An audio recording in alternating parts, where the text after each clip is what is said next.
Cilj naščivi delegaciji zo shorodu Turgi Remeti zo z Ukrajini Verbasu započat kulturne i sportske sotrudnjstvo. A djejsnuje možljivost, že bi to ti dva mesta buli privredno povjazani.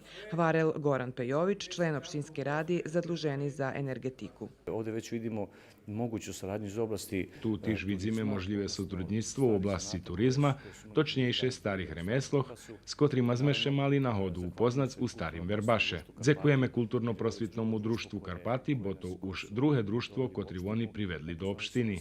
Delegaciju z Ukrajini prijel Dejan Zahorjanski, predsjedatelj Kulturno-prosvitnog društva Karpati.